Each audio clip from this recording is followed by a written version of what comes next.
অ্যাকোয়ারিয়ামের ভেতর সুন্দর নানান রঙের রঙিন মাছ তো আমরা অনেক জায়গাতেই দেখতে পাই, তাই না?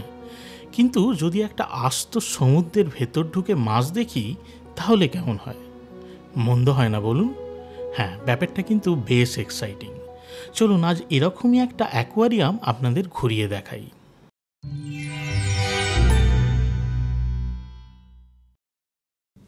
পেট্রোনাস টুইন টাওয়ার ঘুরে দেখে আমি এখন পৌঁছালাম কুয়ালালামপুর কনভেনশন সেন্টারে। টুইন টাওয়ার থেকে কনভেনশন সেন্টার খুব বেশি দূরে নয়, মিনিট 5-6 খাটলেই পৌঁছে যাওয়া যায়। আর এগুলো সবই কুয়ালালামপুর সিটি সেন্টারের মধ্যে। আমার আগের পোস্ট করা ভিডিওতে আমি কনভেনশন সেন্টার নিয়ে বলেছিলাম, আর তখনই বলেছিলাম আমি আসবো এখানের এই অ্যাকোয়ারিয়ামে। যারা আমার আগের ভিডিও দেখেননি তারা চ্যানেলের ডেসক্রিপশান বক্স থেকে ভিডিও লিঙ্ক পেয়ে যাবেন। সময় মতো দেখে নিলে কুয়ালালামপুর ঘোরার একটা সম্পূর্ণ ধারণা পেয়ে যাবেন। তো আমি এখন নামছি এসকালেটার দিয়ে নিচে বেসমেন্টে। এই কনভেনশন সেন্টারের নিচের বেসমেন্টেই আছে একটা সুন্দর অ্যাকোয়ারিয়াম আর ফুড কোর্ট। তো এবার পৌঁছে গেলাম বেসমেন্টে। কুয়ালালামপুরের এই অ্যাকোয়ারিয়ামটার নাম হচ্ছে অ্যাকোয়ারিয়া। তো এইখানে লাইন দিয়ে ঢুকতে হয়, তো কিউতে দাঁড়ানো যাক। কুয়ালালামপুরে ঘোরার জায়গা হিসেবে এই অ্যাকোয়ারিয়া কেএলসিসির রেটিং কিন্তু বেশ ভালো, তাই এখানে বেশ ভালোই ভিড় হয়। ঢোকার মুখটায় বেশ খানিকটা লাইন দিয়ে তবে ঢুকতে হয়। এই অ্যাকোয়ারিয়াম আমি যেমন ঘুরে দেখব, তার সাথে সাথে আপনারাও যাতে ঘরে বসে উপভোগ করতে পারেন তার জন্য এই ভিডিওতে সবটাই আমি তুলে ধরব। আর ঘরে যদি কোনো ছোট ছোট ছেলে মেয়ে থাকে অবশ্যই তাদের সাথে নিয়ে দেখবেন, খুব মজা পাবে।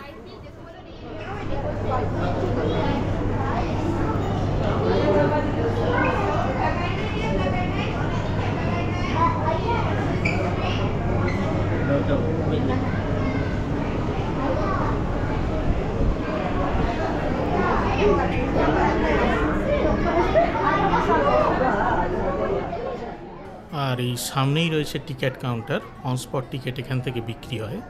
তবে আমি এই টিকিট অনলাইনে কেটে নিয়েছি। অনলাইনে টিকিট বিভিন্ন ওয়েবসাইট থেকেই পাওয়া যায়, তাদের মধ্যে এটা হচ্ছে অ্যাকোয়ারিয়ার অফিসিয়াল ওয়েবসাইট। এই ওয়েবসাইট থেকে জেনারেল অ্যাডমিশনে গিয়ে টিকিট কিনে নেওয়া যায়। ফরেনারদের জন্য টিকিটের দাম পড়ে 75 রিঙ্গিট। তবে এই টিকিটটা উইকডেজে কাটলে, উইকডেজে যেহেতু ভিড় তুলনামূলক কম হয়, তখন টিকিটের প্রাইস পড়ে 72 রিঙ্গিট। আবার ক্লুক বা অ্যাগোডার ওয়েবসাইটে কুয়ালালামপুর অ্যাট্রাকশান পাস কিনতে পাওয়া যায়। এগুলোতে অনেকগুলো ঘোরার জায়গায় ইনক্লুড করে একটা প্যাকেজ করা থাকে, তাদের মধ্যে এই অ্যাকোয়ারিয়াও আছে। এই পাস কিনলে বেশ খানিকটা অর্থ সাশ্রয় করা যায়, মোটামুটি 30-40% ডিসকাউন্ট পাওয়া যায়।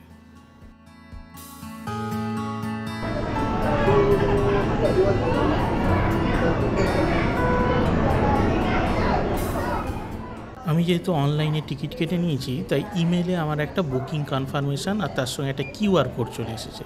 এই কিউআর কোডটা এখানে স্ক্যান করেই আমি ঢুকে যাব। এইখানটাতে রয়েছে পিরানা ট্যাঙ্ক বা পিরানা মাছ। পিরানা মাছের নাম তো আমরা অনেক শুনেছি, বিশেষ করে অনেক মুভিতে দেখানো হয়েছে যে পিরানা মাছ মানুষকে অ্যাটাক করছে, মাংস খুলে খেয়ে নিচ্ছে। হ্যাঁ, পিরানা মাছের শার্প টিথ থাকে বটে, কিন্তু তা বলে এরা মানুষ খেয়ে নেয় না। ছোট ছোট মাছ বা জলে অনেক সময় প্রাণী মারা গেলে তাদের মাংস খায়। তবে পিরানা মাছ যে সবসময় কার্নিভোরাস বা মাংসাশী হয় তা কিন্তু না, অনেক সময় এরা হার্বিভোরাসও হয় এবং এদের দাঁতগুলো জলজ গাছপালা ছিঁড়তে সাহায্য করে। এবারে এখানে কি রয়েছে? এখানে আছে বেশ কিছু স্টার ফিশ, স্ট্রিংরেও রয়েছে। স্ট্রিংরে মানে আমরা যাকে বলি শঙ্কর মাছ, আর কিছু ছোট ছোট শার্কও রয়েছে। শঙ্কর মাছ একটা স্টার ফিশকে খেয়ে নিচ্ছিল, তার একটা শট আমি ক্যামেরাবন্দি করলাম।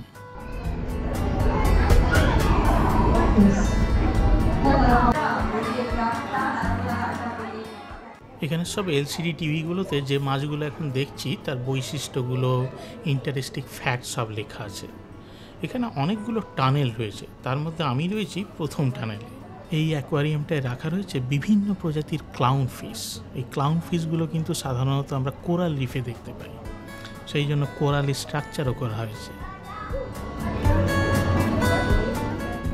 পরপর দেয়ালের দুধারে অনেক ফিশ ট্যাঙ্ক রাখা রয়েছে এই জায়গায়। বাবা, এখানে আবার মাছ ছাড়া বিভিন্ন প্রাণীও রাখা রয়েছে দেখছি। এই বিড়ালের মতো এইটাকে বলে মির ক্যাট। এই মির ক্যাট অনেক সময় দেখা যায় যে এরকমভাবে দাঁড়িয়ে পড়ে ক্যাঙ্গারুর মতো। এগুলো আফ্রিকাতেও দেখতে পাওয়া যায়। এইটা হচ্ছে একটা ডাইভার বা ডুবুরির মডেল করা রয়েছে। শুধুই যে বিভিন্ন ধরনের মাছ দেখা, মাছের নাম জানা বা সায়েন্টিফিক নেমগুলো লেখা আছে তা শুধু নয়, তার পাশাপাশি এই এলসিডি ডিসপ্লেগুলোতে বিভিন্ন স্পিসিসের জুলজিক্যাল ইনফরমেশান, কোথায় পাওয়া যায়, বাঁচতে গেলে কীরকম এনভায়রনমেন্ট লাগে, নানান তথ্য দেখানো হচ্ছে। বেশ ইন্টারেস্টিং। মানে বাচ্চাদের জুলজির প্রতি ইন্টারেস্ট গ্রো করার এটা কিন্তু একটা দারুণ জায়গা। সময় নিয়ে দেখলে অনেক কিছু জানা যাবে।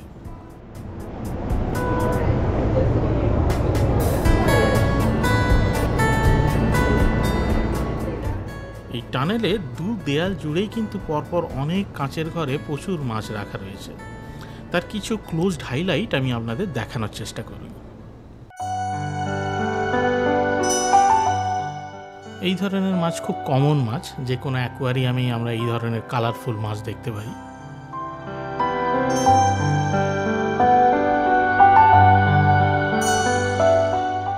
এই মাছটা দেখে আমি বেশ অবাক হলাম, কিরম ট্রান্সপারেন্ট দেখুন। মাছের ভেতরে সব কিছু দেখা যাচ্ছে, ফুলকা থেকে শুরু করে ইভেন শিরদাঁড়ার কাঁটাও পর্যন্ত পরিষ্কার দেখা যাচ্ছে।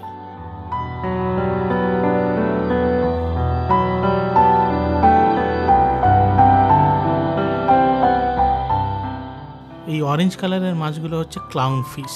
তবে এই মাছগুলো এখনকার দিনের বাচ্চারা নিমো নামে জানে, নিমো মাছ বলে, কারণ ফাইন্ডিং নিমো সিনেমায় এই মাছগুলোই ছিল নিমোর চরিত্রে। এই মাছটা একটা বেশ অদ্ভুত দেখতে মাছ। এই মাছটাকে অনেকে সি লায়ন বা লায়ন ফিশ নামে জানে। মাছের গায়ে যে সরু সরু ফিনগুলো সজারুর মতো উঠে আছে না, তার টিপগুলো কিন্তু খুব বিষাক্ত, এখানে পয়জন আছে।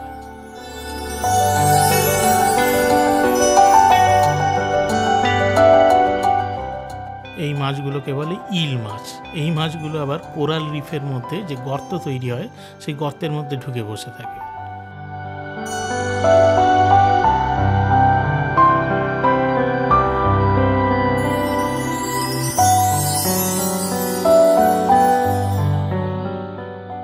এই সুন্দর নীল রঙের মাছটার নাম হচ্ছে ট্যাং ফিশ। এটাকেও কিন্তু আমরা ফাইন্ডিং নিমো সিনেমায় দেখেছি। এই সিনেমায় এই চরিত্রটার নাম ছিল ডোরি। এখানে রাখা রয়েছে রিবন, পুরো সরু কালো একদম সাপের মতো দেখতে।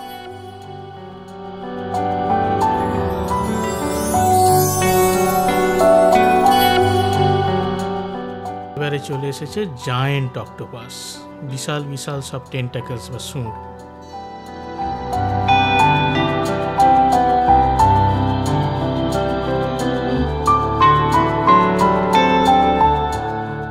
শুধু ছোট ছোট মাছ তা নয়, এরকম বিশাল সাইজের মাছের জন্য করা রয়েছে ট্যাঙ্ক। এবার চলে এসেছে আরাপাইমা ফিশ। এগুলো কিন্তু সাধারণত ফ্রেশ ওয়াটার ফিশ, তবে বিশাল সাইজের দেখতে হয়, এক একটার ওয়েটই 50 কেজির উপরে। এবারে এই ট্যাঙ্কটাতে আছে বিভিন্ন প্রজাতির পাফার ফিশ।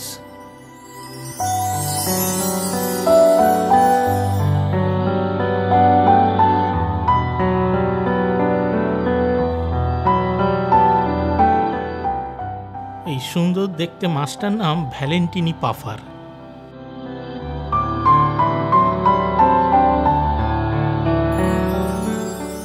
এই যে মাছগুলো ঘুরে বেড়াচ্ছে, এগুলোর নাম পর্কুপাইন পাফার ফিশ। বেশ ইন্টারেস্টিং একটা মাছ। এখানে দেয়া ইনফরমেশন থেকে জানলাম, কোনো শত্রু মাছ একে আক্রমণ করলে মাছটা মুখ ফুলিয়ে পুরো বেলুনের মতো আকার ধারণ করে, আর গায়ে ছোট ছোট সরু সরু কাঁটাগুলো জেগে ওঠে, যেন মনে হবে একটা কাঁটার বল। এই ট্যাঙ্কটাতে যে মাছগুলো আছে সেগুলোর লক্ষণীয় বিষয় হলো, বেশ কিছু মাছের মুখ সোজা, আবার বেশ কিছু মাছের মুখ উপর দিকে, আবার বেশ কিছু মাছের মুখ আছে নিচের দিকে। জলের কোন স্তর থেকে এরা খাদ্য সংগ্রহ করে সে অনুযায়ী মুখের গড়নও ডিফারেন্ট হয়।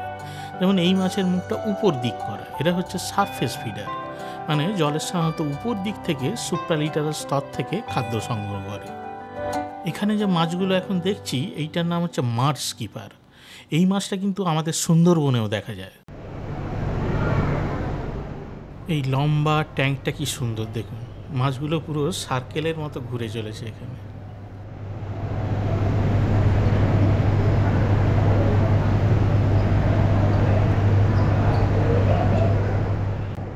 প্রায় 2টো টানেল শেষ করলাম, এবারে আমরা এগোচ্ছি 3 নম্বর টানেলের দিকে, নিচে নেমে যেতে হবে।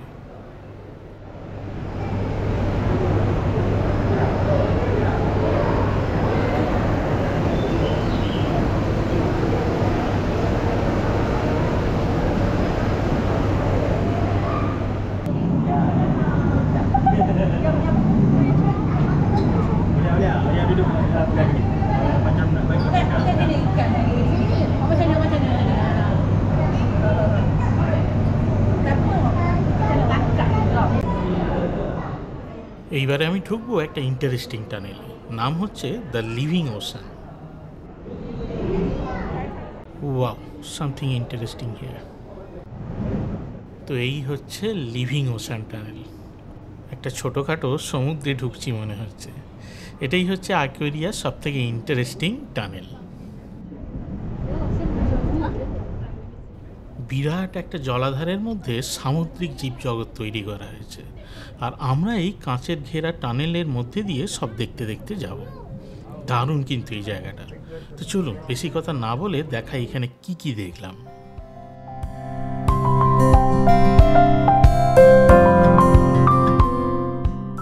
ওয়াও, এক ঝাঁক ডায়মন্ড মুনফিশ এসে উপস্থিত। ইংলিশে এগুলোকে কি বলে? School of fish.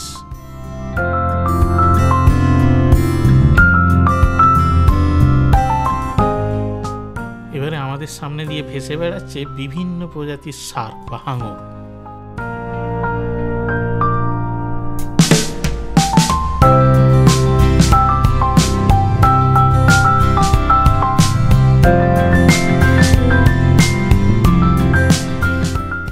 বেশ সর্বনাশ, এই শার্কের দাঁতগুলো দেখেই তো ভয় লেগে যাচ্ছে।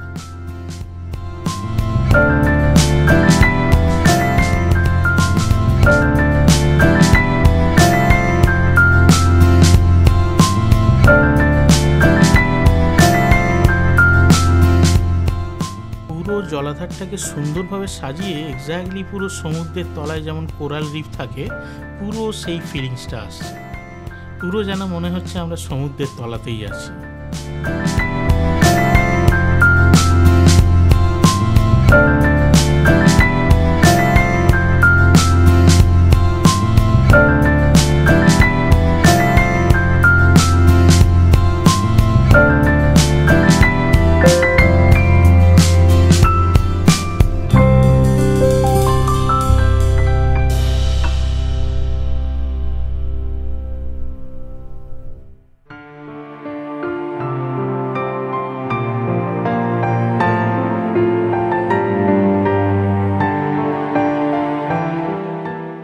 কে বলে মাছ পাখির মতো ভেসে বেড়াতে পারে না?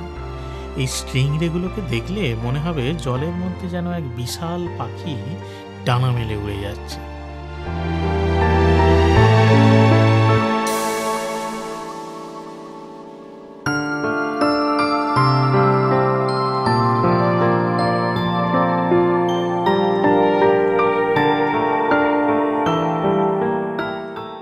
এটাকে দেখে শার্কের কোনো একটা প্রজাতি মনে হলেও এটা কিন্তু শার্ক নয়, এটা হচ্ছে গিটার ফিশ।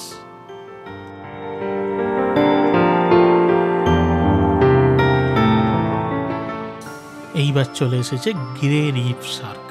এইগুলো সাধারণত কোরাল রিফে প্রচুর দেখা যায়।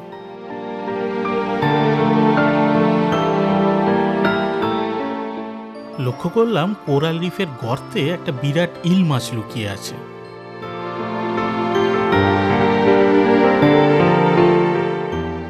এইগুলো হচ্ছে বিরাট বিরাট সাইজের স্ট্রিংরে, আমরা যাকে বাংলায় বলি শঙ্কর মাছ।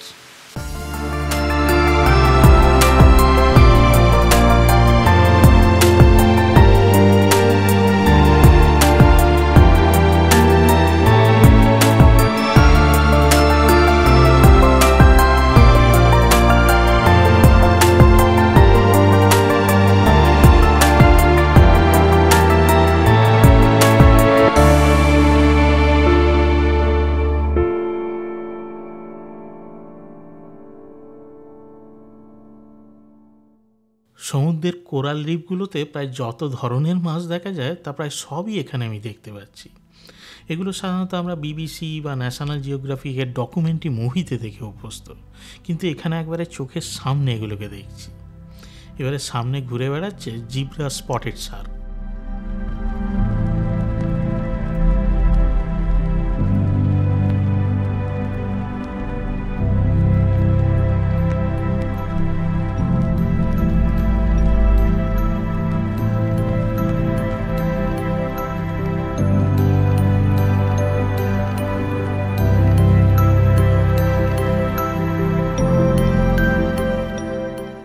আমি এমন একটা সময় প্ল্যান করে গেছিলাম যে সময় মাছগুলোকে খেতে দেয়া হয়, আর ঠিক সময় মতো ডুবুরি খাবার নিয়ে হাজির। ডুবুরি বালতির মধ্যে অনেক রকমের মাছের খাবার নিয়ে এসছে, সেগুলো দিয়ে মাছগুলোর মুখে দিচ্ছে। আর এই সময় দেখুন কত মাছ এসে হাজির। এই দৃশ্য কিন্তু সবাই দেখতে পায় না।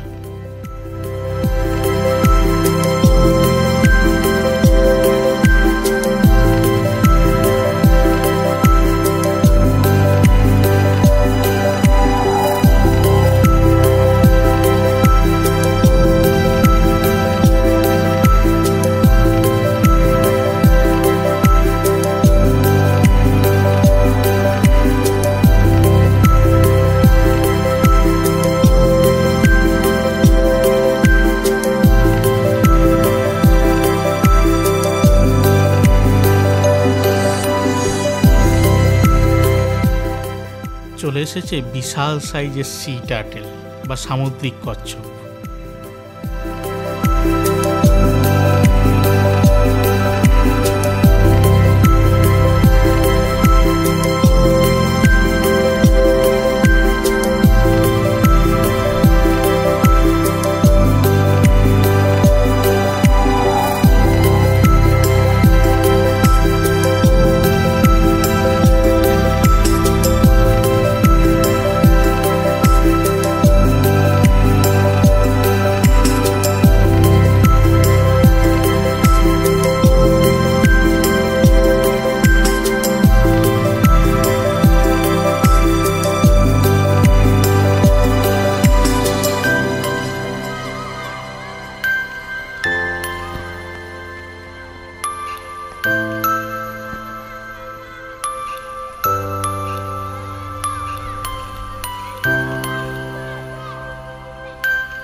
বলো তোমাদের এতক্ষণ ভিডিওটা কেমন লাগলো, কমেন্ট বক্সে অবশ্যই কমেন্ট করে জানিও। এই যে সামনে দিয়ে চলে যাচ্ছে একটা গিটার ফিশ।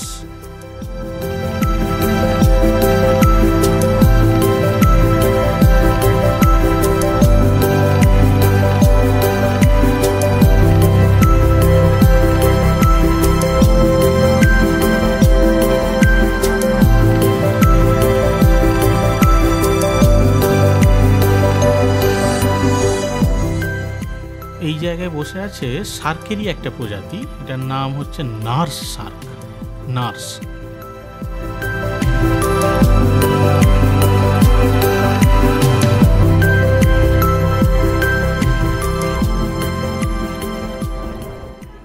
তো এবার ওশান টানেল শেষ হলো, বেরিয়ে এবার এগোচ্ছি আরেকটা টানেলের দিকে। এখানে আশেপাশেই সব রাখা আছে বিভিন্ন ধরনের অর্নামেন্টাল ফিশ।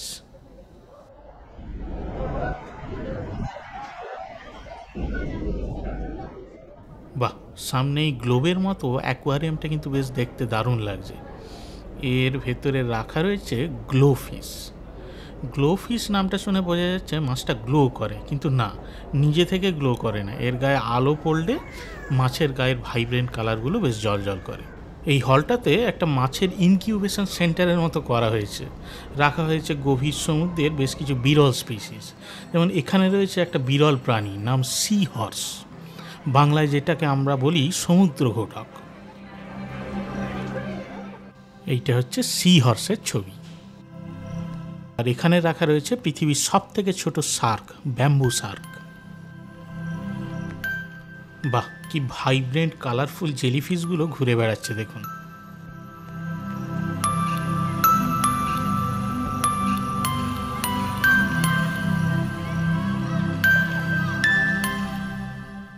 লেখা রয়েছে আপসাইড ডাউন জেলিফিশ। এরকম জেলিফিশ আমি প্রথম দেখছি। দেখুন জেলিফিশগুলো কেমন উল্টো হয়ে শুয়ে রয়েছে। বাহ, এই জেলিফিশটাকে দেখুন, জেলিফিশগুলো প্রত্যেকটা কেমন সার্কেল মোশনে ঘুরে যাচ্ছে। এটা কিন্তু ট্রান্সপারেন্ট জেলিফিশ, কিন্তু হয়েছে কি যে বিভিন্ন কালারের লাইট ফেলা হচ্ছে আর লাইটে জেলিফিশগুলোর কালার চেঞ্জ হচ্ছে। বেশ সুন্দর একটা ভাইবস তৈরি হয়েছে এখানে।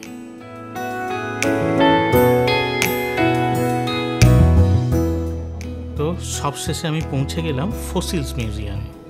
দেখতে পাচ্ছি অনেক সামুদ্রিক প্রাণীর ফসিলস এখানে রাখা রয়েছে। কোরাল রিফ থেকে পাওয়া যে বিভিন্ন ধরনের কঞ্চ হয় না, কঞ্চ মানে শাঁখ, সেইগুলো শাঁখের বিভিন্ন স্পিসিস এখানে রাখা রয়েছে।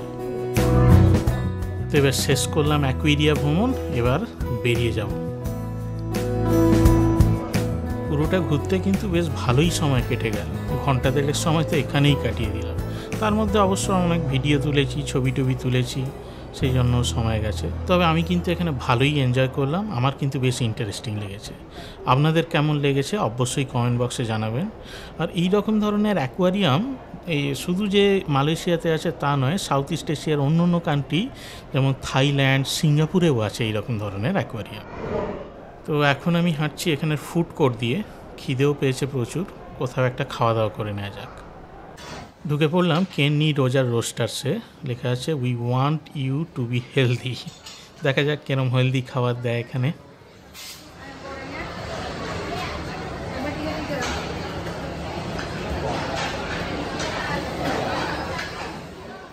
জেনারেলি ওয়েস্টার্ন ডিশ পাওয়া যায় এখানে।